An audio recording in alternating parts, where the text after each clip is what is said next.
Welcome to Transforming the HX. I'm on with Cantey tonight, and you're going to learn all about her in just a few moments here.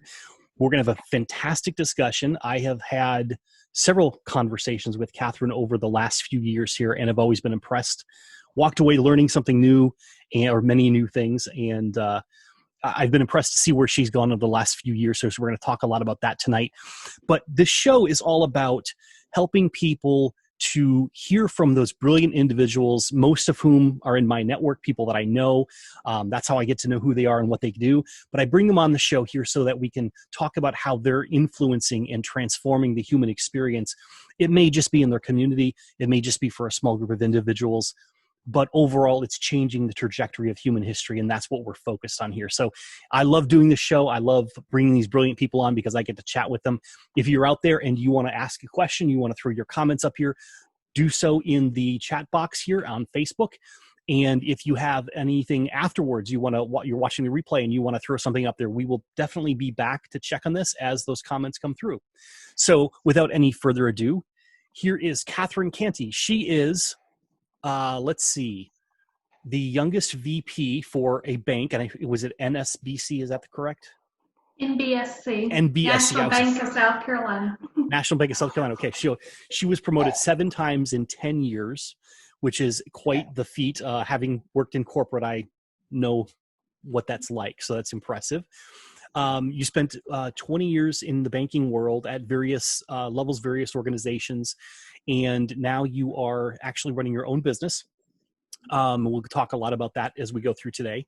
And in 2019, you were voted a woman of influence, which is, and it sounds very impressive. And so I'm curious to know more about that, honestly.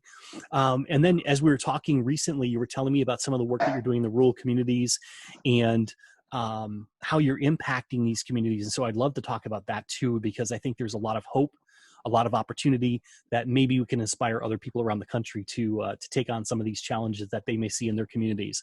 So with that, Catherine Cantey. Thank you, Tony. I'm honored to be with you, and I'm excited that I get time with you just to pick your brain. So every time I talk to you, I learn more things than I even came into the conversation asking about. And you are a wealth of knowledge, and I appreciate you taking a random phone call a few years ago. And we just connected, and one conversation, you gave me a few things to do, and I would go and do it, and I'd come back and I'd ask a few more things. And you introduced me to your co-author of Profitability. And I've loved getting to work with Betsy over the years, just like with you. And so I'm very grateful to be here and to be able to share some time with you. So well, we are grateful because the questions that you asked on that first phone call got me thinking. And every time we have a conversation, I know I'm walking away with something new and something different. Like, man, that is a great way to think about. And so tonight, there's a couple topics that I want to cover for sure. And I know from there, as my audience knows, we're going to weave and dodge, and we're going to see where we end up in the end. So most recently, in the last couple of years here, I guess what it was just actually a year now, you transitioned out of corporate into your own business. So let's talk a little bit about your career prior to leaving corporate. What did you do? What was your specialty in that? And then talk a little bit about that transition into what you're doing now, if that's okay. Okay. If we go back to when I started in banking, I was 18 years old, started out as a bank teller. And you talked about when you were working before the labor laws started, and I can kind of relate. You work and you stay busy during the summertime. So I was a float teller for Nations Bank many, many years ago.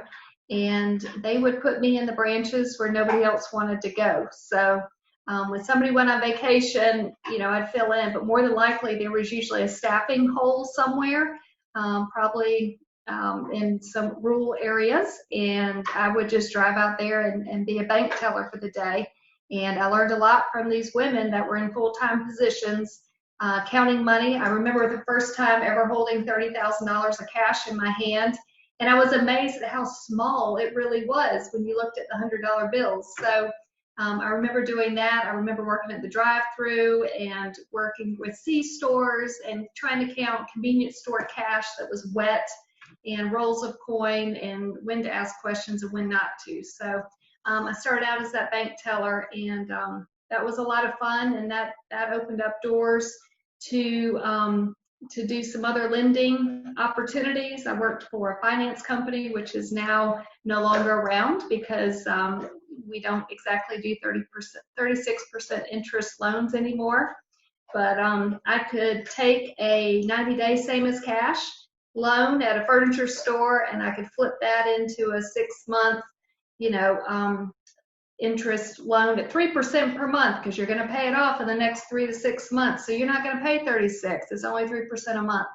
And turn that into maybe an unsecured note, then into a car loan, into a secondary mortgage. And so we flip it. And it was a huge learning experience on cross-selling and goals and the intensity that comes with just every 2 weeks you got a review, every 30 days you have a review, every 90 days you have a review. So you can relate. You've been there where you had to work hard when you started out. Oh yeah. And with all those reviews, you get the feedback, you can improve, you can take advantage of it, and that, I think, sets up a really good ethic in always, continuously finding ways to improve and taking little bits of information and turning that into something better. So it's interesting. Being reviewed that frequently on a regular basis is a great opportunity. I think a lot of businesses have today. They could definitely improve and help their teams improve if they did that more frequently.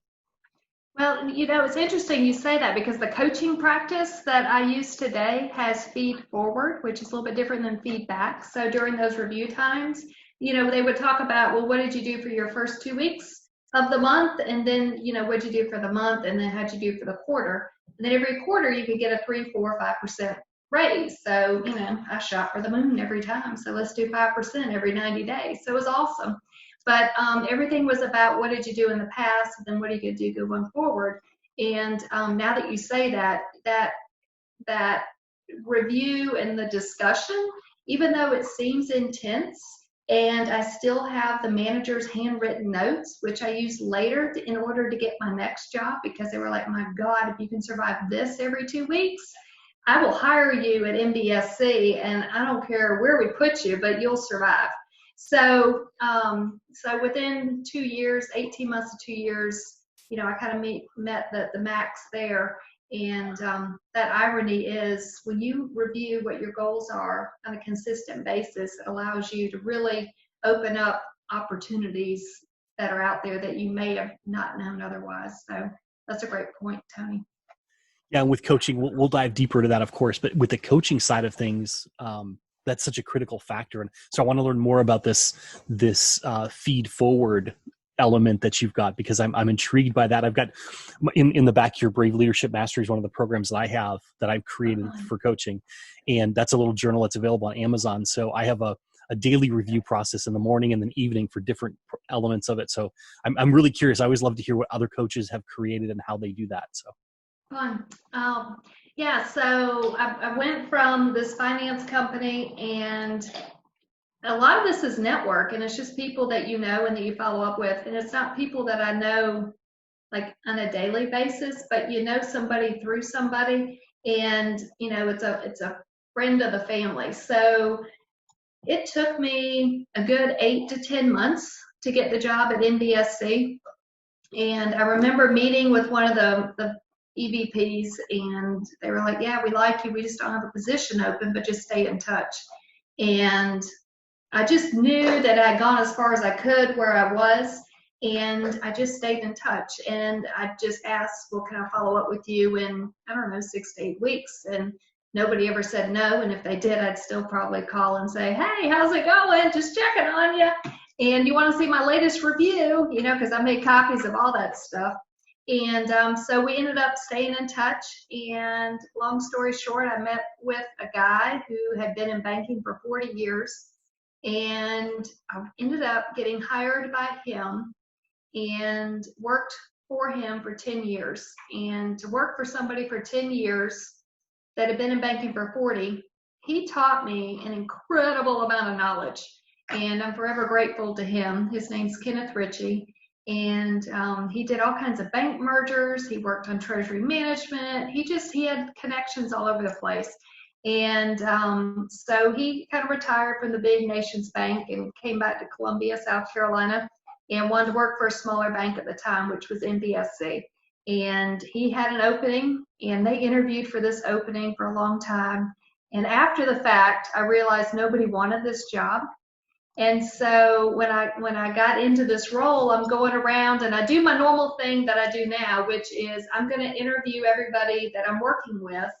They don't know it's an interview, but I'm just going to go and ask what all these wonderful support people are doing in the operations center. What's your role? How can you help me? How can I help you? And then one lady kind of whispered to me, she said, nobody wants that job. I said, what job? She's like, the one you just got. I was like, oh no, why is that? I said, just nobody wants it. You got to go out there, you got to talk to people, you got to listen to people, complain, you got to fix problems, you got to leave the building. It's going to be terrible, but you'll be fine. It's way better that you do it than me. So it was just funny. So I thought, well, guess I know why the position was open for a long time. Nobody wanted it. So when you hit from ground zero, there's really nowhere else to go but up. So I remember working for him for about 2 weeks. Had 2 offices, one in an operations center in Sumter that housed about 150 full-time people.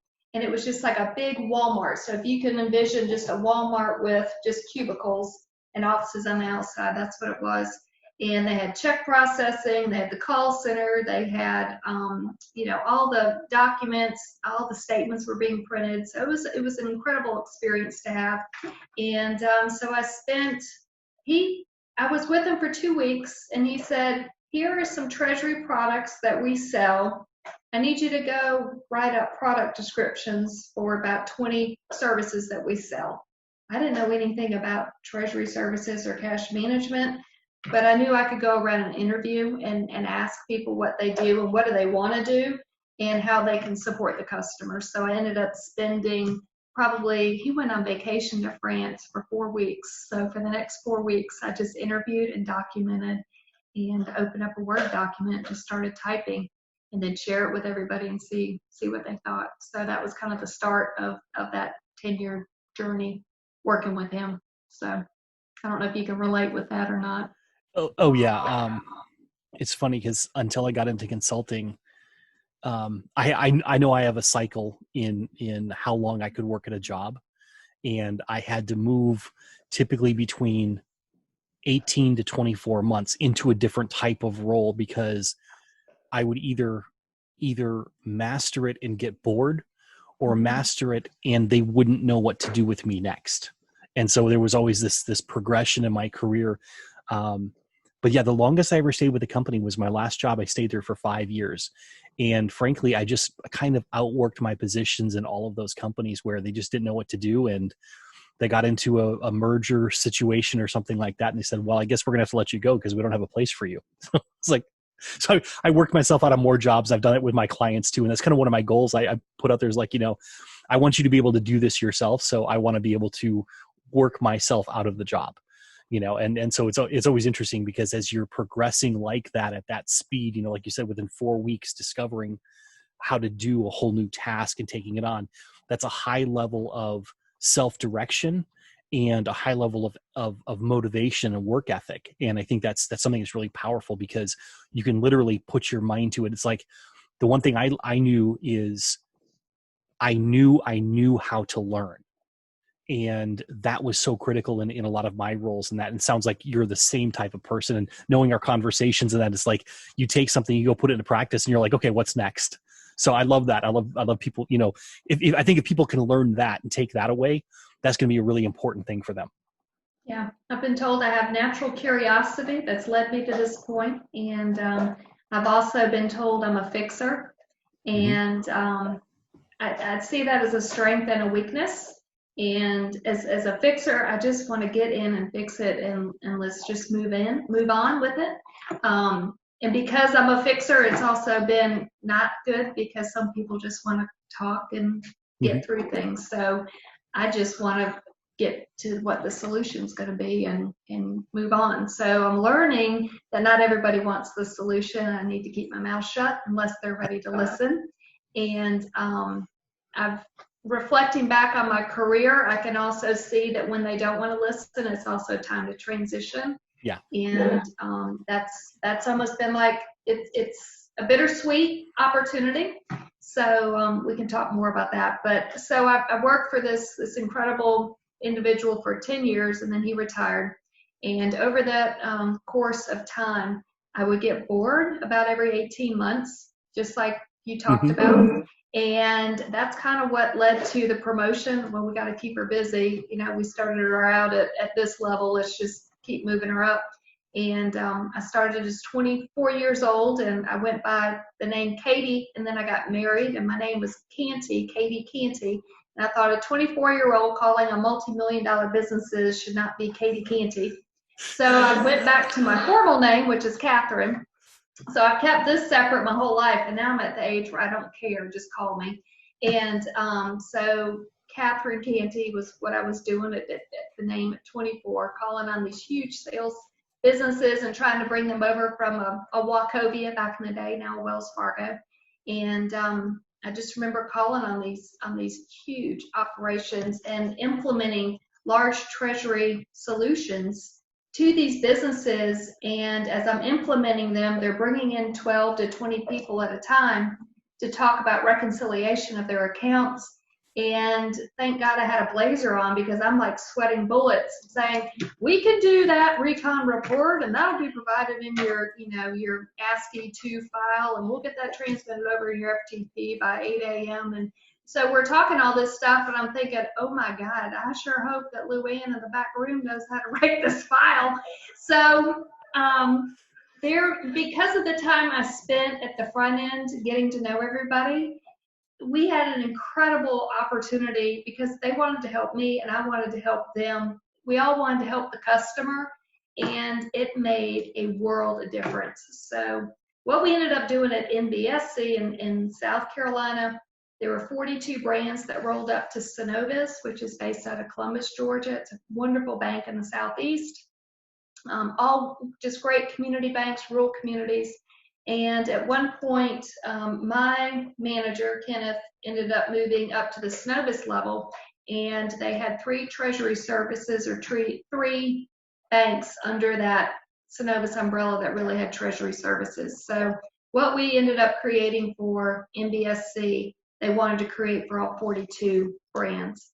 And when you have 42 board of directors, and you have 42 CEOs, and you have 42 different chief lending officers, and 42 everything, not to mention all the branches that report under it, the frontline support staff, and nobody reports to you. You're just a dotted line, this stranger that lives over in South Carolina. You're an outsider. You don't know anything.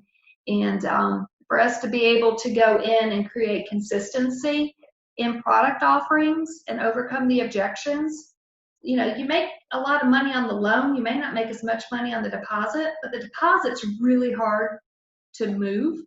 So your checking account's tied into a bank, and we would want to leverage that experience to be able to, keep the loan there. But if we can get the checking account and tie that in, now we've got to tie into the financial institution. So it was interesting for a long time, taking surveys, getting frontline opinions, navigating and creating influence in an indirect way.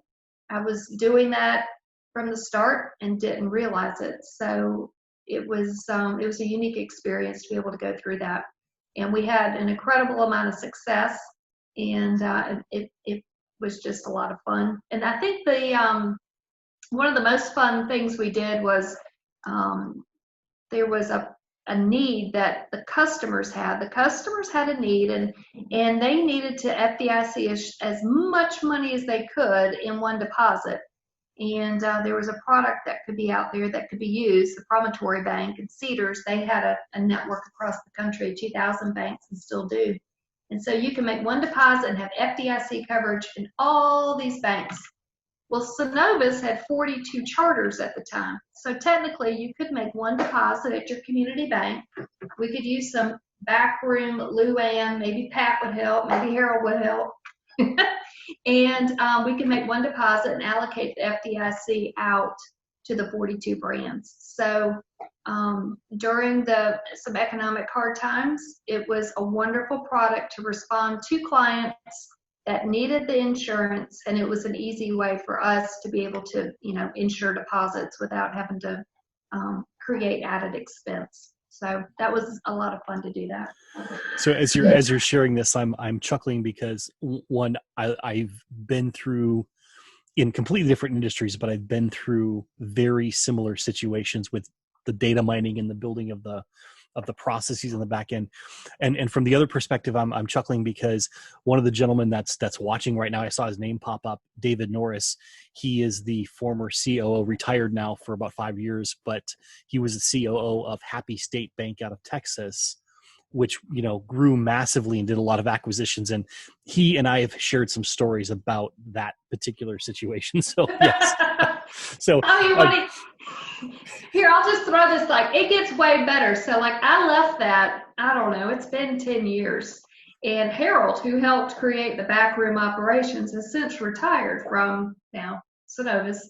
And I picked up an opportunity to help a business grow in South Carolina. And this was literally 3 months ago.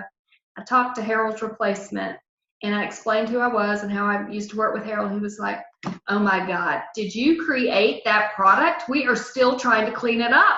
And I said, "I know, it was such a huge success. It was so exciting. And I'm very sorry that you're having to clean it up, but it was a huge success and the customers needed it." And so we just kind of laughed about it, and he probably still cusses my name, but that's okay. Isn't that the way it goes? So you deal with something that has to happen in the moment, and you find a solution for it, and often there's not really a way to unwind it once you get down the road. Yeah. And it's funny because I used to go into companies, and when I worked for them, they'd send me in, and the last job I worked was with a hotel company. And when I got there, they said, "We don't know why the financials don't match up with the operational systems. Can you figure it out?" And they, they knew I was a data analyst, and I had, built analytical systems and that. So they're like, "Maybe you can figure something out." And they expected it would be a 6-month project if I could figure it out. Mm-hmm. And they had set the first meeting up with the vendor of the operational system 30 days out. And I was like, okay, well, there's my first target. And so I just start interviewing people and literally following the data from chair to chair as it went through the system. And I was like, oh my gosh. And I began to put stuff in the system and following it through and seeing where it hiccuped and all that. And so 30 days later, we're sitting there up in New Hampshire or Vermont or somewhere up there, wherever the vendor was at, sitting at their boardroom table and talking about it. I was like, well, you've got a problem here. Your logic is wrong here. You've got this here. You've got this here. And they were like, did you get into the code in the back end? I was like, no. I just threw enough data at the system to figure out where the problems were. And they were like, they start looking like, oh my gosh. So I can deeply appreciate that, because they built the system not knowing how we were going to abuse it. It really was partly our fault because we were trying to make it do things it was never designed for. But we had to find workarounds for that. So I love when smart people look at a problem and they say, how can we do this with what we have? And I try to let my clients know, you can design a product or a service for your customers, but until you get it in the market, you have no idea what's going to be possible with it. And so you've got to be ready. You've got to build a robust enough system in place and be resilient enough to bounce back when it does go haywire, because it's going to. Yes. Didn't you write about the minimal viable product and profitability? We did talk about that. Yes, we did talk about that. So that was your book with Betsy, and that's kind of what had me reach out to you. And I worked with Sam Esfahani at Farm Credit, and he was all about this minimal viable product, the MVP. And so I got a quick education on that, and I thought, gosh, that's what we've been doing for years when I was at Synovus.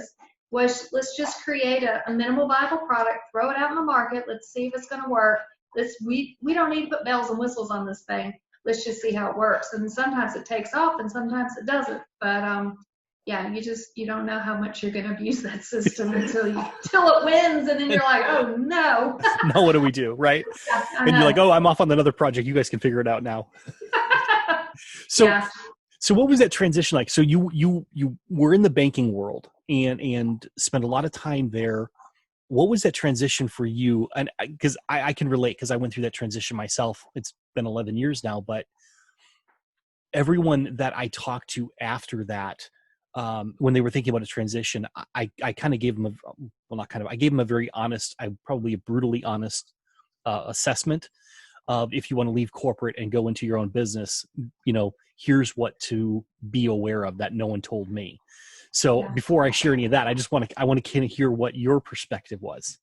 Yeah, so just real quickly, I went from Synovus, and while I was on maternity leave, my old CFO from MBSC called me, and he had a position open at Farm Credit. And so while I was on maternity leave, I ended up moving over to Farm Credit and did that position. Basically, did the same thing. They didn't have anything documented. I interviewed a lot of people in the bank and just learned about what services we could have. And instead of 42 brands, they only have 19 that they support, which doesn't sound that big compared to 42. And so they only had 19 customers. I supported 6 of those at one time. And so having to be very sensitive to that was of utmost, taking care of that customer with technology funding and backroom operations, and going to countless board meetings to make sure that they had what they needed to support rural America and the farmers and agriculture. So I spent 7 years there, and then going out on my own, it just didn't happen. I hired a business coach, Jeannie Sullivan, probably 18 months, 24 months before I took the leap. Everything I do is very calculated. So this is just the way I work, is okay, pros and cons, what are we going to do? Save the money, let's do this. And so I started with Jeannie, and I just remember she's like, look, I'm not going to talk to you for one time. You've got to invest in at least 6 sessions. We are going to get real ugly before it's going to get any better. And so for me to take this leap, I had to go through this process with her to figure out, what in the heck am I going to do when I leave corporate America? Because I didn't have a freaking idea of what I was going to be good at. I knew how to ride the elevator up and down, but I didn't know how to go sell something that somebody wanted to pay me for. I could sell other people's stuff, and I've had countless people tell me, you can sell other stuff, but you're going to have a real hard time selling your own services, your own, belief in what you have to provide. And I remember working with Whitney Johnson, and ended up hiring her to do some work at the bank.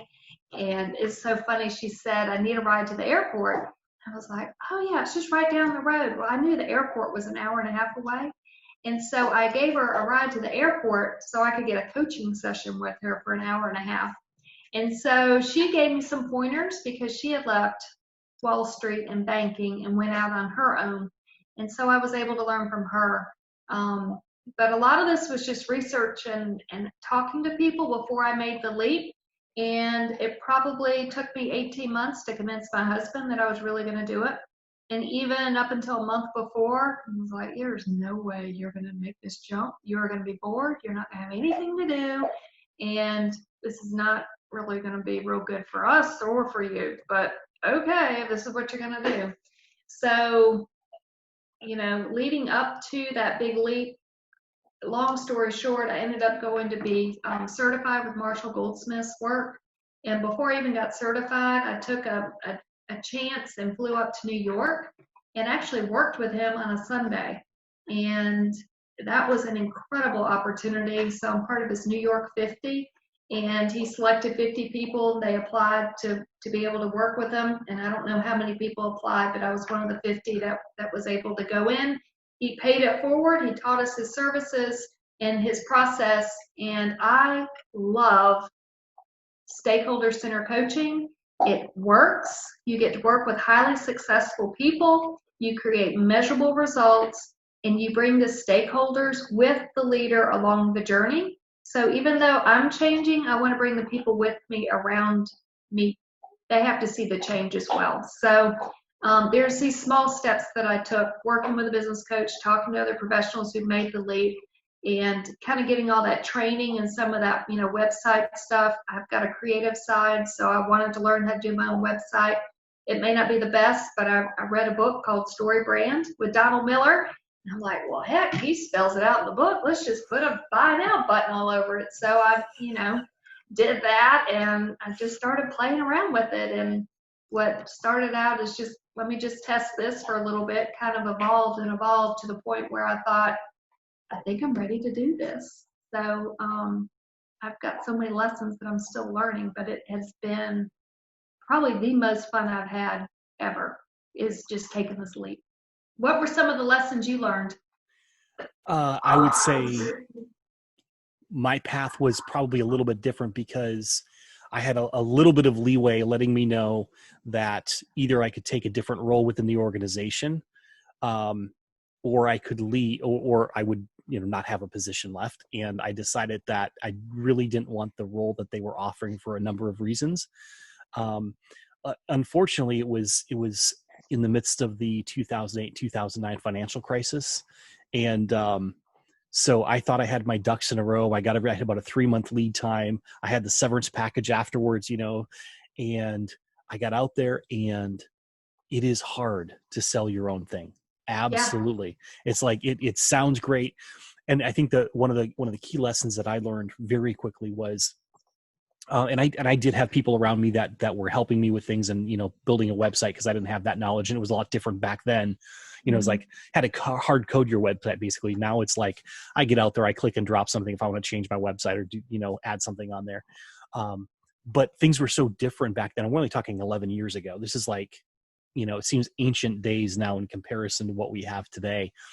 But early on, I partnered with some people that were also out there, but things just weren't moving. And so I was not good at selling. I would say that was my perception. And it was interesting because when I was in corporate, I was convincing executives to make hundreds of millions of dollars worth of decisions. It was like, I was on the mergers and acquisitions team. There's all kinds of stuff I was doing. And so I could convince people of that left and right, but I could not convince myself that I could sell. And the irony of that whole thing, and the irony was really lost on me until about a year or so ago, when I was teaching someone about this very topic. And I suddenly realized, I'm like, I did the greatest sales job ever on myself, because I convinced myself that I couldn't sell. I had to sell myself on the fact that I couldn't sell. It's like, the irony in that is just astounding. But I didn't even see it for 10 years, so it's funny because. But you're unstoppable once you figure this out. Yeah. Yeah. It was good knowing you, Tony. So don't forget me.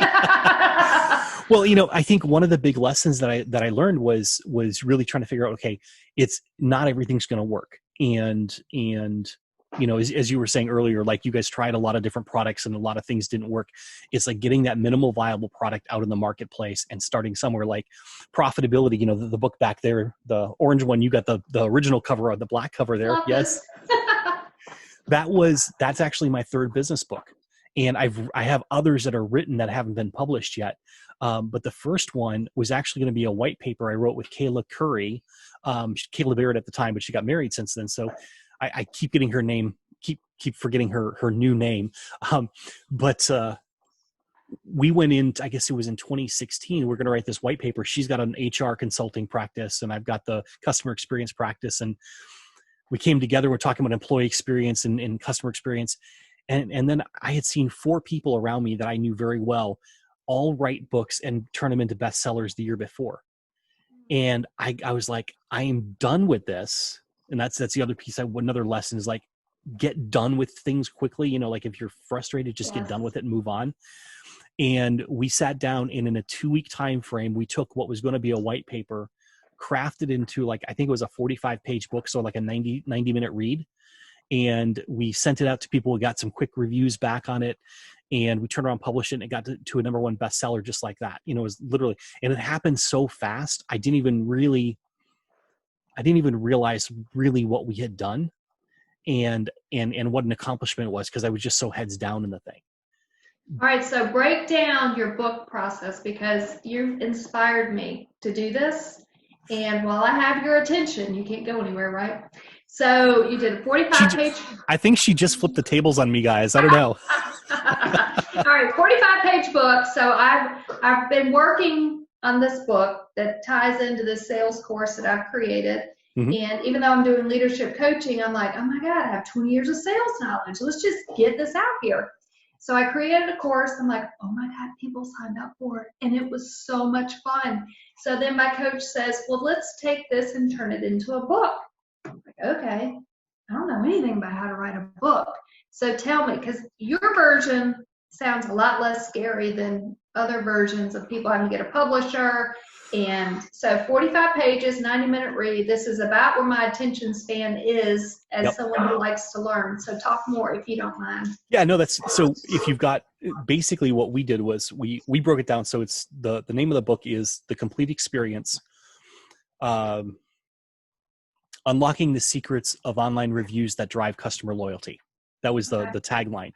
And so it was a matter of us, okay, well, we've got this whole idea. So we had a framework that we talk briefly about in the book. And the goal has always been like, we've got courses and other stuff. We do consulting in this area. But in essence, what we were trying to share is we've got a framework that we call the complete experience, which actually Kayla was on last week. We did a show last week. We talked about it. So you've got your customer who has their heart, their mind, their voice, and their action. And so if you think about the customer experience, it's what they feel, what they think, what they say, and what they do, right? And that produces the results, right? Sales or not sales, whatever it is. And so that was kind of my perspective focused on the customer. And Kayla, coming from the employee side, she's like, that's pretty much what I have with the employee side too. Heart, mind, voice, action. And then we said, well, you know what? Leaders are also have heart, mind, voice, action. So we basically have this grid, right? And this was the conceptual framework. And so we don't Is that teach. your human experience? That's the human experience side of it. Yes. And Awesome. so we took this and we didn't explain the whole concept in that book, but what we said, we basically lay out that there's these elements. And then I had done all this work around customer experience work. Mm-hmm. And I went in and did some deep analysis for, probably 2 or 3 days, like heads down, really deep analysis into different online reviews, different companies. And we're able to pull back out, here are some of the key things. So we have, and I don't even have the secrets memorized anymore because I haven't taught that course for a while, but you know, it's like, we just took 5 different elements that we knew. And in there, it was like, one of the later secrets, like 4 or 5 is an example. I was looking at that one the other day. Be listening for the right thing. And that was in essence, like, don't just listen for the tactical feedback, think about the strategy in your organization. And so we kind of reframed how people were looking at online reviews at the time, which is very tactical. Like, let me respond to this customer, let me call them back, let me give them a gift card, you know, something like that. We're like, no, this is all strategic. And so we stepped back from it and basically laid out these 5 secrets of strategically looking at the customer, and then applied that to the employee as well. And so the process of the book was basically, let's come up with, we've got to have a framework we're teaching. We got to reveal five, you know, secrets or something, 5 things we knew. And each one of those became a short chapter. And then we had, I think, an intro chapter and we kind of did a wrap up on it. And then we had a conclusion. And this was I would say, like, I hear people now like, are you going to do 1,000-word chapters or 2,500-word chapters? We weren't even thinking that. We were just like, let's get the information out there, because we cared more about getting the information out there and less about the structure in the form. If I went back today, I might redo it some way, you know, in some extent to get that more structured than that. But in essence, everyone that read the book was like, this is fantastic. This is a whole different perspective than we've ever seen before. And we had CEOs reach out to us and say, I was able to read that on a plane ride. And it made sense. It went deep enough to make a plausible case for what we were saying. It gave them new ideas to think about. And then we actually had action steps at the end of each chapter, which I thought was really best, is having that call to action at the end of anything. So yeah. Yep. So and so it was like you read a couple pages. Let's say you read, 8 pages or something like that, 7, 8 pages, and you've got some to-dos you can do right there and scribble them in the book if you want to. Well, we released it as a Kindle first, so they had to scribble it on something else, not the Kindle, hopefully. But we wanted people to really, it was kind of a workbook concept, if you will. and so the structure, we just wrote these almost like little essays that fed from one to the next to the next, kept it simple. And then we released it on Kindle. So we use KDP with Amazon on that.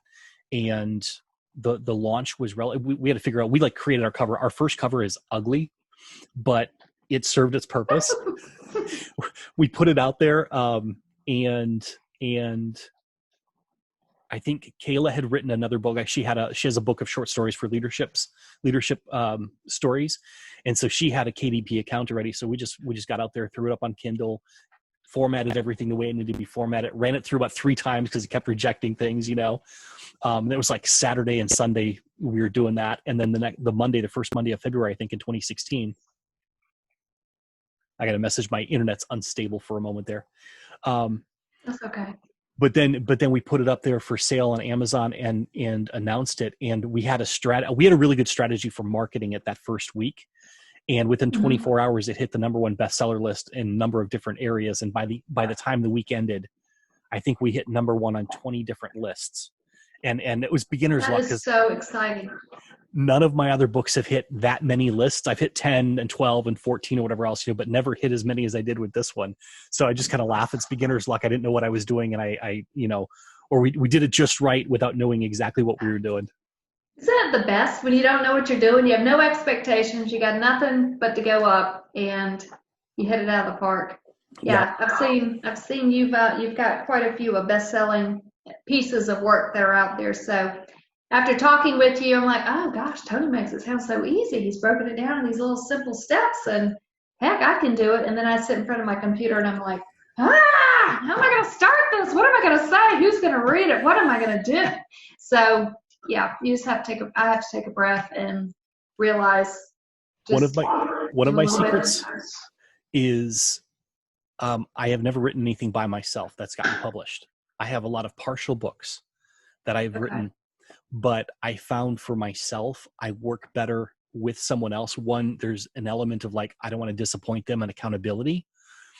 And then 2, it's like, I have more confidence, or at that point I had more confidence in what I was writing, because if I think it's a good idea, especially that first book, I think what held me back way too long was, if I thought it was a good idea, there'd be a part of me be like, but what if so-and-so, let's say some, big guru in my industry reads this and thinks it's crap and says so online.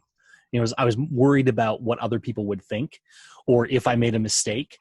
And so it was that element of perfectionism. And once I had a partner, I could bounce ideas off, and they would help me make the ideas better, and I would help make their ideas better. Yeah. And it was like, oh, that's so much easier to do.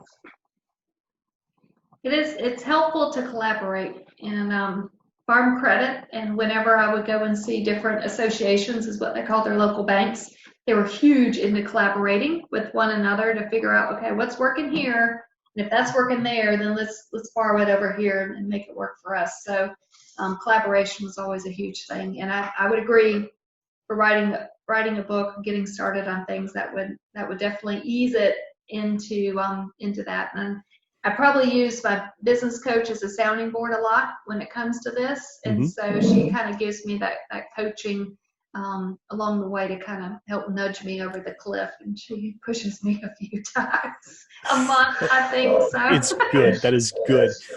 One of the things that I realized that kind of helped me too is like, I'm not going to be able to write everything in one book. And so it was a matter of like, okay, well, what can we cut out? Like, and still, so that the book still provides value to people. And that was the key thing, is being able to cut it down. And then the second element to that was, if I know I'm going to write more than one book, I can really not just narrow my focus for this book, but I can also give myself the freedom to set a lot of stuff aside and not have to tell the whole story. Yeah. And that just really relieved the pressure, because otherwise I was like, okay, I got to connect this dot and this dot, because, just like you, if you're a process thinker and you're looking at all the back end systems of how a bank operates or how a massive hotel operates, and you're trying to figure out how do all these pieces work together, and you can do that in your head, when you go to write a book, you're thinking about all those pieces, and it gets really hard to write the book, because then you're trying to like refer back. I mean, I honestly, if I was to write a book and know that it was just going to be an ebook, I would hyperlink the heck out of it. So you could go from here to there and reference back and forth so everyone would get the exact idea. But it's not feasible to do that. I actually was in the process of doing something like that with a book, and I was like, this is just going to get too complex for the average person to read, because a lot of people wouldn't follow the trail. It would get too confusing. So I probably would. So I think you would, and that's not an insult to people. I know my brain is somewhat unique from that perspective, and I can see how people check out when I'm in conversation with them, and so I'm like, okay, I can't do that in a book, or I'll just lose everyone. I'll chase a rabbit. I'm like, oh, let's go talk about this for a little bit. And then I'll totally make a U-turn and come back and talk about the squirrel over here. And they're like, where are you today? I was like, you didn't follow any of that? It was good stuff. We should have written that down. So, yeah, hyperlinks in a conversation would even be helpful. It would be nice. Maybe we can do that on video here. We'll hyperlink and go back to previous spots in the video. So let's talk a little bit about you were awarded this distinction of a woman of influence for 2019. So tell me about what that is, what it means, and then what you were doing that led people to that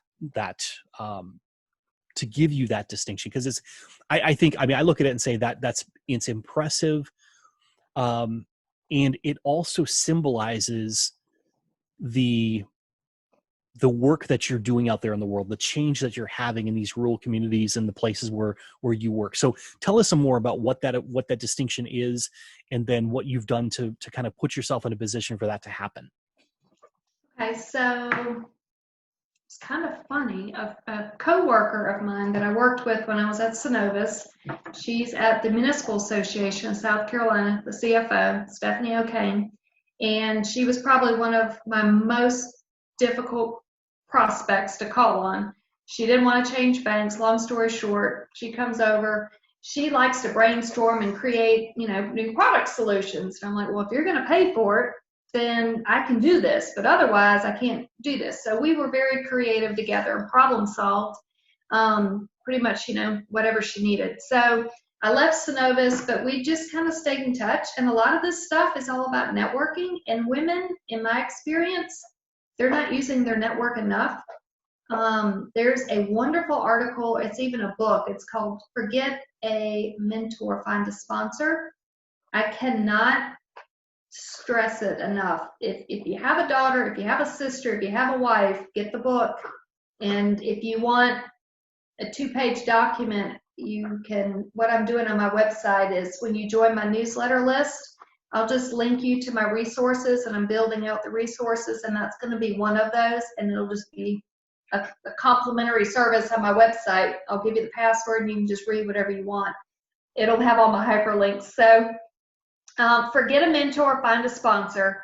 And I have found that women, they think they need mentors and spending time with these people, and what should I do? And really, you need a sponsor, and a sponsor is that person that's behind the closed door when you're not around, and the sponsor is the one that's either helping your career or holding you back. And you have got to find sponsors who are going to help you within your career or whatever decision you're going to make, in life. So I guess I've had a lot of wonderful sponsors in the back room behind the closed doors in banking, and I let Stephanie know that I was, just kind of interested in doing some other things. And as I'm going around to these rural communities, I traveled east of the Mississippi from Florida to Vermont, anywhere from the Mississippi River over to Puerto Rico. So our territory was pretty large. It wasn't that whole area, but you were pretty much all over the place. And I learned that these rural communities, they are nothing but hardworking, wonderful people. And we wanted to provide technology to the farmers and to rural communities. And we learned they don't have internet. So how can we give them an online loan application when they don't even have internet to do an online loan application? But these people are just as brilliant as what's in the metro area. So, I'm just kind of talking about this, and I'm learning about where the gaps are in America, and the gap is broadband in rural communities. And so just that natural, I guess, curiosity led to one thing and to another, and it's a whole nother conversation. But we were able to, within Kershaw County, one of the few times, normally I bring ideas to my clients. I don't really bring ideas home because I just kind of packed a suitcase and went somewhere else. And I live in a small community, and I don't know, when I came home, it was just home and I didn't think about it. So for the first time, I'm going around, I'm looking at these communities. I realize I have a second grader this year, and with COVID taking place, not everybody has internet at home to be able to do the homework. And so this was 2018, 2019. I went to a lunch at the bank and learned about something about vertical assets. And vertical assets are in rural communities. These are grain bins, water towers, anything that goes in the air. And if it goes in the air, you can put internet on that. And if you can put internet on it, now all of a sudden these rural communities can have internet access. And you can sell the real estate on these vertical assets. And I got in touch with Jim Stritzinger with Rev D, and he has done an incredible amount of work just researching this. And all this leads up to Stephanie watching me navigate these rural communities, no internet, and getting a group of just various community leaders together in Kershaw County, where home is for me, and pulling together just a total random shot in the dark meeting. Didn't know who was going to show up, but I started calling people and asking for them to show up. And we ended up agreeing that our community needed reliable broadband, and we needed it for telemedicine. We needed it for agriculture, because if you've ever been on a farm, it is nothing but technology today. We've got to feed more people with less resources. We need it for workforce development, and we needed to continue to bring in jobs and education. So there's all these different things that are relying on internet. So it took us about a year, and we were able to pull together this community and apply for a huge grant that the USDA, Department of Agriculture, put out. And long story short, it was $600 million. We applied for a part of just the grant piece. It was a grant loan, or just the loan. Kershaw County was one of 4 counties that applied for this grant piece, grant only, and we were the only ones to receive 100% grant funding. We ended up receiving a total of $12.1 million, and it created a public and private investment into Kershaw County to help close the broadband gap. And I know I probably sound like I'm all over the place, but all this kind of behind the scenes stuff of working a day job, packing a suitcase, flying out of Charlotte, go see some farmers, come on back home. And then I just kind of call a meeting, and I pull together the schools. I pulled together the hospital system, the technical college, the city, the county, the chamber. I asked them all to come to a meeting and take a chance. And at that meeting, I asked them, I dive into it, my sales training and building influence training, but you want to find a common ground that we can all agree on. We all agreed on that we need reliable broadband for our community to continue to be sustainable. And we could agree on that despite whatever our differences are. And so through that, we kept the focus on that. I helped create small wins along the way. I brought in a private company who was willing to work with us. And through that, they invested in a lot of resources to submit for this grant. And Stephanie watched all this happen in the back room, and she also saw me navigate the corporate world. When she needed something, she could call me, and she knew it would get done. It may not always be the prettiest way, but I could get it done. I'd try the nice way first, and then maybe not so nice, and then we're just going to get it done because she's going to pay for it. She's the customer, and it's not going to hurt anybody. So she knows that, I've got different ways to, I guess, navigate, whether it's corporate or the public-private funding world. So, but I've always just kind of been back rooms and not out in the public. So for somebody to notice this was a huge compliment. And she reached out to me, and it was just totally random. She said, the deadline's in 2 days. I need you to help me answer these questions, because it's this Columbia group is going to put together, they're going to review these applications, and I don't have all of your background. I was like, okay. So I'm at an annual conference in Charleston. I have my son with me, who at the time I think was 6. I had 2 backup babysitters because neither one of them was old enough to watch them alone. So I got these 3 back in the hotel room, trying not to get in trouble at the hotel pool. I'm down at the conference trying to, keep everybody happy, clients. And then she shoots me a text and says, can you help me fill out this Women of Influence application? So I run up to the hotel room during a break and I type it up, cut and paste from resumes and past stuff. And then I'm like, here it is, you need to grammar check it because I just threw it together really fast between 3 kids yelling at me and a conference taking place. And I didn't think anything of it. And she came back and she said, oh my God, you got selected. I said, oh my God, what does that mean? So we went to the luncheon and got a table. And like my big first purchase is being out on my own. So this was kind of weird. See my name on the table, and had a lot of great support that was there. And I just looked around the room and I went, oh my gosh, there's some really talented people in here.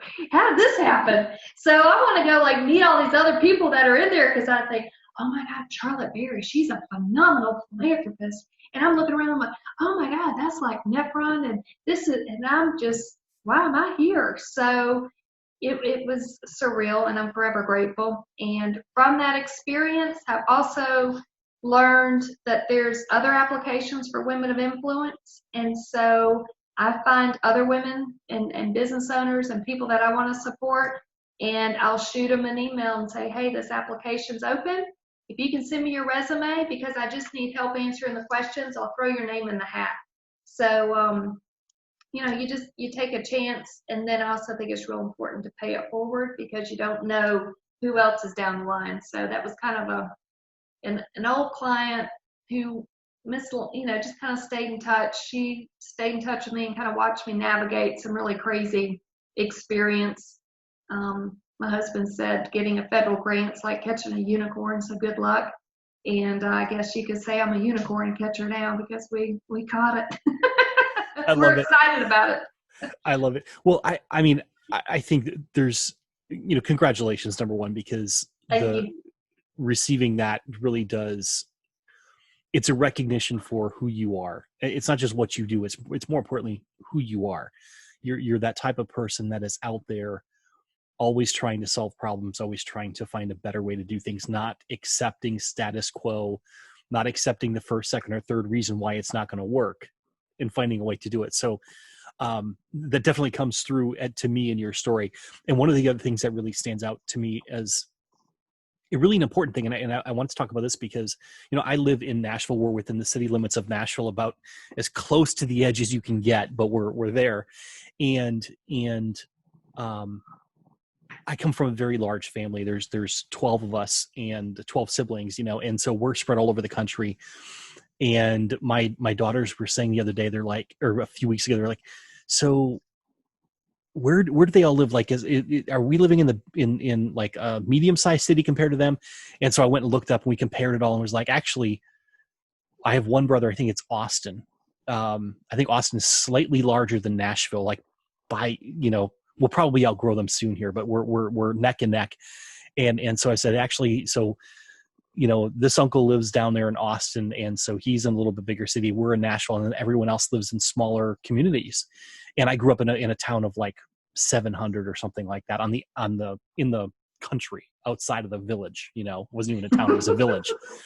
And so for me, I go back home to my parents' house there because they still live in that little town, and it's like there's sketchy telephone, cell phone access. Mm-hmm. They've got some internet access, but it's like, I remember the days when I was in college coming home and they had dial-up that you had to pay by the minute for, and it was not very good, So when I look at what you're doing for those farming communities, for those rural communities, and that, especially, immediately in your area, but the work you've been doing with the bank and all that, it's very important, because the internet today is the equivalent of electricity 100 years ago. You Oh know, my gosh. Don't the even get me started. That is so true. like and roads 120 years before that. So once for I'm a history buff and an economics minor, history minor and or major in economics minor. So I love talking about economic history. You look at what Ford did and the availability of cars, but then they needed roads. If you didn't have Mhm. roads, it didn't matter. And then, but that changed farming huge because they could get their products to the market. They could use the vehicles on the farm as well as for transportation and for the family. Then you get into the electrification, especially Tennessee Valley here. I'm not from this area. I'm from Wisconsin originally, but the Tennessee Valley Authority and all the electrification and what happened there. I mean, there are still parts of Tennessee that you can't get cell service, you can't get internet service, Mhm. and that. And they're beautiful areas. I'd love to go live there, but it's like one of my stipulations is I need high speed internet because I can't do this kind of thing without proper internet access, and they just don't have it in so many areas. And we talk about the education gap, we talk about the innovation gap in these communities. As you said, there's some brilliant people that are living in these communities, but without the tools, they're going to have to leave. They're going to go elsewhere. If you think about it, this is my comparison to it.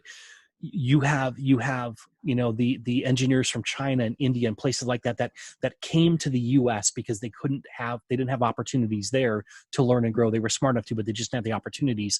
Now they do. So now they're staying there. We've got millions of people in the heartland of America who are absolutely brilliant and could be the next innovators and inventors that we need, but they don't have access to the tools. So they either have to exit those communities, and I've seen so many of them, those communities fail and become basically ghost towns, Mhm. and there's nothing there anymore, because they didn't invest or didn't have the ability to create the necessary tools and resources for everyone that was there. So I really do, like for me, it didn't affect me at all, what you did, but the story you tell and the hope that it can bring is so important. And I think people need to really stop and think about that. Like, how can I influence my area so that we can bring these tools to our area so we can make better lives? Because otherwise you will see these communities continually just bleed the population, and those great communities are going to be broken up in the next generation or two generations as a result of that. I think there's going to be a bigger move coming from these larger cities into these more rural towns. Um, Part of creating change for me and influence is creating small wins.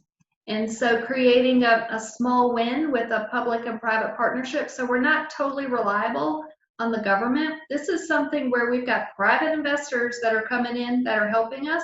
And this is where we've got some government funding that's being made available to help ease the investment. So when you're bringing these people together, you can do so much more. And from this small win, and the next opportunity would be an innovation hub or an accelerator. You see all these small town, main streets, and we have Broad Street that runs through ours. And you see a lot of hairdressers, you see antique stores, you might see a couple of finance, offices or brokerage offices, maybe a clothing store, but there's nobody else that's moving in to rural communities to start their business. And through my network, again, just talking to people, go to lunch, listen to what they're doing, and just ask about what kind of meetings are they going to and what are they learning, what are the pain points, and just listening. I was able to meet a lady who was with the Federal Reserve. She led the community investment. So these rural communities, she led the investments that were going in to these rural communities. She has since left the Federal Reserve, now teaches at University of North Carolina at the business school. She's teaching courses on how to sustain these communities. And there's investors who have money that they need to invest, but they have this feeling that, I want to be able to invest and make a difference. Yeah, I've got my big high yielding investments, but what can I do at a local level to be able to help just North Carolina or just South Carolina? And so working with her has opened up another set of curiosity with me. And the first thing is, can we get reliable broadband in here? And I mean, we caught that unicorn, oddly enough. So now for the next, 2 to 3 years, we're going to get some we're going to get 256 miles of fiber laid out into Kershaw County. It's not going to close at all, but we had to find the areas that had the biggest need, that had the houses that would support it, and would have the businesses that would support it. So there was a lot of overlapping that we had to go through to get that, but we've got 256 miles that are going in. They're stake in the ground right now. It should be in the next 2-3 years. So from there, what kind of businesses can we bring in? This is what this other lady that I'm working with the UNC is, okay, they've got something called the Thomas Entrepreneurial Hub that's in North Carolina. You take an old storefront, this thing I think's been around for 20 years, so it started out pretty small. But I've interviewed at least a half a dozen business spaces that we have in downtown Camden that just aren't going to be used or don't have somebody that's renting them. And so as I look through them, I'm looking at the sizes. I've had our internet provider come out and actually, look through the windows and see how bad the wiring looks like. They can kind of judge it. They know where their fiber is. That's their big, secret of where the fiber is. So if I give them addresses, they can tell me rough ideas how much it's going to cost to get high speed, broadband in there. So we've got 6 locations that we're looking at right now. And we, through her help, have actually applied for a number of grants to be able to help fund an incubator and accelerator for businesses to locate into our small town on the Broad Street area. So we hopefully will know more about this probably in the next 2 or 3 months to see if the funding comes through. If it does come through, then we will actually work hopefully with the local universities and find patents that are coming out. So you have your incubator at the university, but at some point they've got to get out. And I want to solicit to those places and to those owners of the patents to come back to a Camden or to a Kershaw County and be able to be in a collaborative space, work together with high-speed internet, be an hour from the Charlotte International Airport, be 2 hours from Charleston, South Carolina, and be 2 hours to the mountains in Asheville. So we have a wonderful location that, we have air conditioning. It doesn't get too hot or too cold here. We're right on the interstate. We've got a lot of selling points. We've got a technical college that's brand new and beautiful down the street, just a few miles, and everybody wants to sell it. And so we had the community come together and put together an investment prospectus to tell our story. And so we're going to be presenting that back to the city council to just be able to share. This is what the community leaders say that we have to offer. So when investors and business owners want to come in, we've got a uniform response of what's available. And so the first step was we need reliable broadband. Second step is let's go see what we can do as far as partnerships. Third step is let's see if we can create an incubator accelerator program in one of these unused storefronts that are in our main street to bring jobs in. That's awesome because the plan is, broken down into the stages. It's going to take time to get there. You can't change communities overnight, but to be able to bring everyone together that they see this and they see the value of it. And the question, I guess, one of the questions that stands out in my mind is for those who might consider moving to a location like that and bringing their business there, or needing to attract employees that would come to that area because they may not have the skills in the area.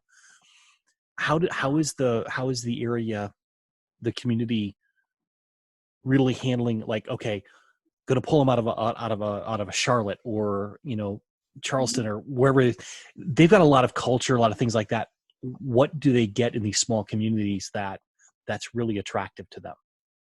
So I joke, and when I was 22 and just got married to my husband, I was like, there is no way I'm going to live in Camden. That place is too small.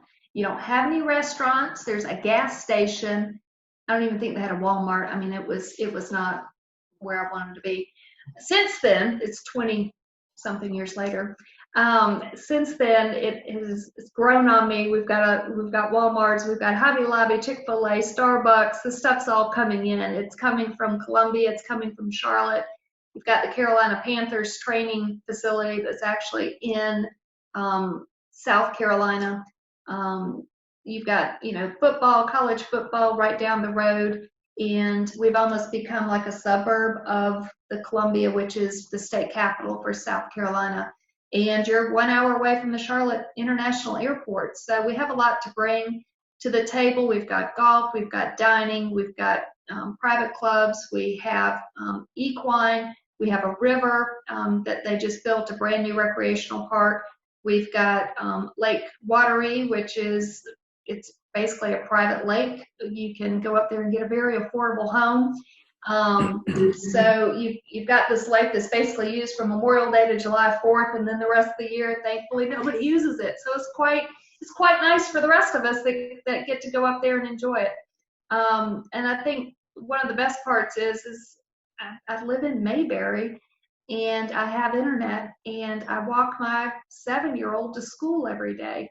So I go out the front door and I grab my dog, and I'm not the only one. We cut through the parks and we walk over to the school, and he goes in. And even with COVID taking place, I'm very supportive of what the school district is doing they provide us options. They want us engaged in the community. They've provided us 3 options. We can go back face-to-face. We can go back to eCampus, where the teachers are having to redefine what the curriculum is, or they can do a self-paced program. As far as like continued education, we have an incredible 2-year technical facility that ties into the high school. So it's the junior, senior for the high school. It is a brand new, beautiful Wooler Technology Center.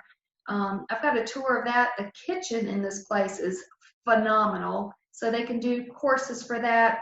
They've got a nursing program in there. They've got an education program in there for young education, a police car, fire department, an agriculture department, a hair salon department in there. It's unbelievable. And when I meet with them, because I'm on the hospital board, the health services district board, we need a certain level of nurse to help provide care for long-term care patients. And I'm able to get a phone call with the director at the school district and the director of this group. And we sit down and we talk about how can we get students that aren't going to go to college, how do we get them certified for these higher paying jobs that we need in healthcare. And then from there, I'm also on the foundation board for Central Carolina Tech, which is literally on the same campus as the Wooler Technology Center. So I walk over there and I meet with that president, and I say, okay, if we want to take these young nurses out of high school, get them as much as we can while we have them in high school, how do we get them over to Central Carolina? Our county will actually pay for 2 years of their education if they qualify to go into this technical school. So they can get 2 years more education, training, certificates. And within the technical college, we're getting connections and liaisons to other universities, so then they can transfer into the 4-year college if they choose to do so. We have an incredible amount of resources, and I had no idea it existed until this curiosity came up, and I asked a few people to come to a meeting to talk about broadband. So, when we collaborate and we bring it together, they will respond to what the needs are in the community, and they've done a great job. They train employee needs, so they know what the business owners need, and they set up apprenticeships around the county with the students, and so they marry these two up together and create opportunities to be able to retain the talent here. I know I just totally went on a tangent. No, that is awesome. Amazing. This is awesome because in essence, I mean, I named this episode "Innovation Through Influence" because I knew enough from our pre-conversation to know where you were going to head, but I did not realize how deep it was.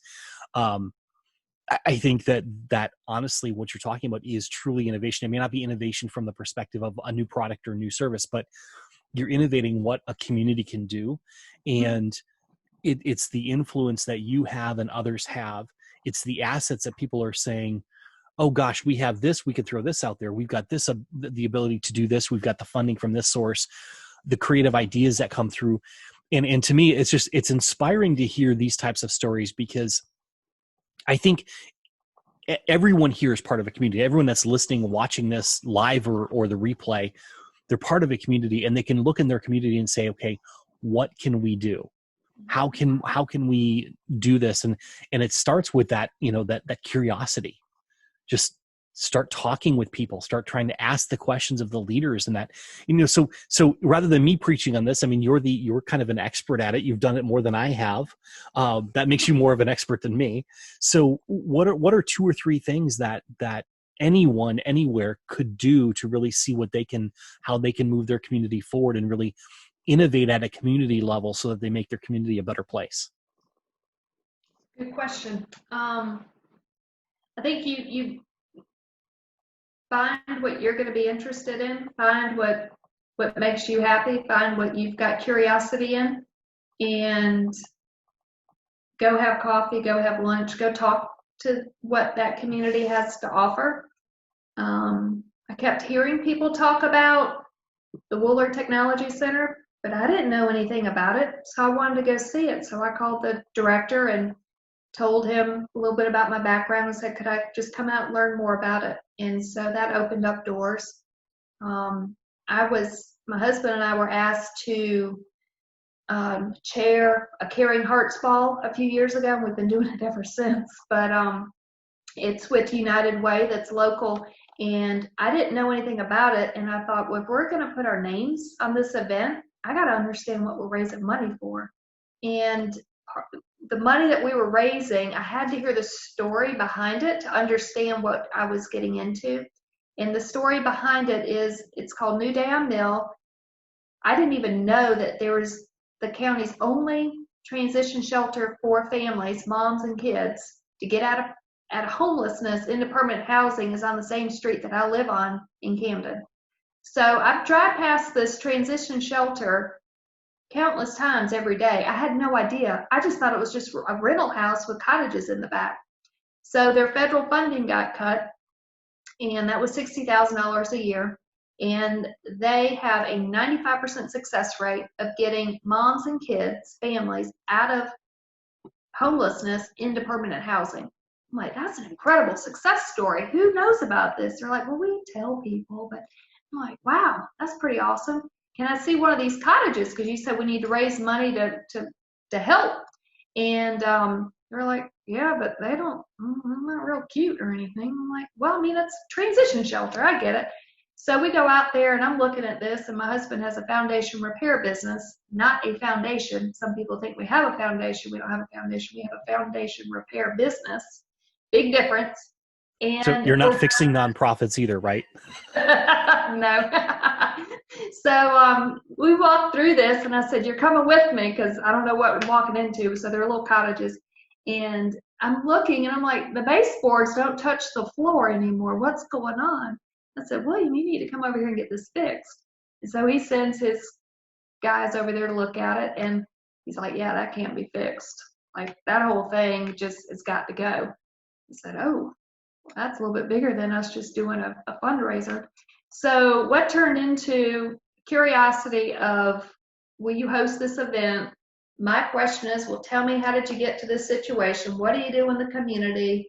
I'm in there in the houses where the mom and the kids are staying going, how does anybody live in this situation?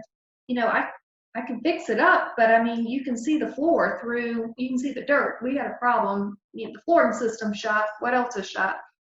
So we look at all this, and 3 years later, now we've torn down one of the cottages, and we are going to work together as a community to build these back. But when we're building them back, this is phenomenal. So you're asking for financial donations, but really what we need to ask for is, I need a plumber to come scope the lines. I don't need you to make a donation financially. I need your time. I need your services. I need the lot surveyed, so I make sure I put this building in the right place. I need a roof put on. Do you have some old shingles? This is only 600 square feet. You won't need much. You need scratch and dent appliances from Lowe's. All these people have come together, and it's been phenomenal. So we've got a community that comes together because I pick up a phone and I ask a question. I said, hey, we tore down this cottage and we're raising money for this, and it's down the street from where I live and where you guys are working. They have a 95% success rate getting people back into housing and getting jobs. And you get the testimonies of the moms talking about how the kids' school grades are improving because the kid knows where they're going to sleep at night. I mean, it'll break your heart listening to these stories. But if you can help that, and we're here in this community, it's pretty amazing to get to see that. So instead of asking for money, just ask for services, ask for different ways of help, be creative in your ask. But definitely start with something that you're curious about, and go and listen to the background. How did we get here, and where do we want to go? And then get creative with the problem solving that's out there. Well, and I would say then that on the other side, for those organizations that need that type of help, get really good at telling the story. Yes. And if you need story brand, read the book because I love it. Yes, I love the book. I've studied it. I've worked with some of my clients. Actually, I'm not a story brand certified whatever website builder, but I've worked side by side with some, and I love the methodology. And it's what's the hero's journey? Let's take the hero's journey. And these organizations, they're not the hero. It's the people that they're helping are the heroes. They're just the guide. And I think if we can help the nonprofits understand how to tell stories better, they would be in a better place. Last year I was on the unofficially on the PTA. I happened to show up for enough of the meetings that this year I think I'm the treasurer this year. Congratulations. Thank you. I think. But no, last year I went to the PTA meetings and because, well, first of all, let me caveat it this way. We went to, our girls went to Catholic grade school and high school, or grade school. And so my youngest daughter now is going to a Catholic all girls high school in Nashville here. And I'm so accustomed the last several years of being part of their school and when they're in elementary school, helping out and donating time and being there for stuff. And so I just naturally assumed that that's what it was going to be like in high school. And I get there and there's on the PTA board, it's all these moms. And there's like one dad that'll show up every other meeting or so. And I'm sitting there just kind of paying attention. And I'm because of the work I do, I'm usually very cognizant of I'm a male, and a lot of times women will let the man speak. And I just sat back and just let them do their thing as much as I could. And at a certain point, I'm like, can I offer something? And so I'd start offering things. Well, that got me put on to, they said, you know what, we could really use your help with the, the big fundraiser, the gala event that they do where there's silent auction and everything else, and so I started going to those meetings, and it was like, you know what, you sound like you're really good at writing marketing content. Well, I don't know that I'm that good, but I might guess I might be better than other people. I don't know. So it was one thing spiraled to another, but it was a lot of fun though to be part of it. And we ended up, our gala was just before the March 2nd, or I guess no, it was the week that the March 2nd tornado hit here in Nashville. And then a week later we went at lockdown in COVID. And so we hit right between those two time frames. And it was the most successful gala fundraiser that the school's ever had in their history. And it wasn't me. I mean, there were some amazing people, but it was very much what you just described. We're sitting in the meetings like, okay, who knows a Nashville Predator so we can get a jersey? Who knows a Tennessee Titan football player so we can get a football or a jersey or something? And I'm sitting around the table and I'm just like, damn, these are some connected people. I feel like so inferior because I'm like, everyone knows all these people. And then of course, like when the time comes, like the people that I know, I'm like, well, I know so-and-so in Salt Lake City, which seems like really out of place, but someone had a vacation home, 3 days or 5 days or whatever else that they want to throw. And I said, oh, well, I know someone who runs a, what are those called? Escape room. He has an escape room business, right? And I know this person who's out there. I know that person. So it was like, we got donations from out of state for our gala, which was like, I don't know if that's ever happened before, but it was just kind of funny to watch this whole thing progress. So fun. And I think if people just pause and think about what assets do you have And I don't mean necessarily physical assets, that could be part Mhm. of it, but what skills do you have? What tangible or intangible things that can you bring to the table? What intellectual property do you have? All of these things matter, because, and what relationships do you have? Who do you know, and who do they know? Because that is really where I think innovation and influence come together to really spark something new and something exciting that can change the world, not just for the individuals involved, but for communities as a whole. And I think it's just amazing. And it doesn't have to be your best friend type connection. These connections that have happened, the most, I guess, influential ones that have led to things, they're just people that I met through business lunches, through business meetings. Um, Somebody was on a board and I happened to call somebody who used to work over there and they knew somebody who could get me in. I mean, it was just kind of it was a very like a spider web of a network. And they weren't the direct people that I knew, but somebody knew somebody who could get me in. And being able to use the network is extremely helpful, and pay it forward because it all comes back, I'm convinced. Oh yeah, absolutely. Absolutely. Well, we have covered a lot of ground here.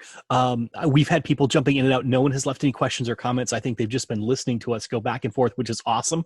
That's part of the purpose of this, is just for me to be out there and have great conversations with people I absolutely am amazed by. And you definitely are one of those people, Catherine. And so anything you want to leave the listeners, the audience, the watchers here with? Just thank you. I appreciate your time, Tony. I appreciate you letting me call you out of the blue. And I love the books that you're writing, so please keep doing that. And I'm going to get this book together, and then you can coach me through how to take it to the next level. So just keep taking Absolutely. my phone calls. I'm very appreciative of everything that you've done. And if I can help with anything, just let me know. Absolutely. Well, I appreciate it. Thank you so much, Catherine, for being here. And for anyone else that's still on here, if you're watching the replay, tomorrow morning at 10 a.m. Eastern and 7 a.m. Pacific, I have a hard time with those time zones for some reason. Vinny Rebus and I are going to be doing CEO Secrets. Next, this time we are talking about principle number 5 of the brilliant business owner. So you can learn what that is. I will put a post up there tonight, but that show is going to be on Facebook Live tomorrow morning, right here where you're watching now. Again, 10 a.m. Eastern and 7 a.m. Pacific. So until then, I will see you, I guess, on social media. Have a great night.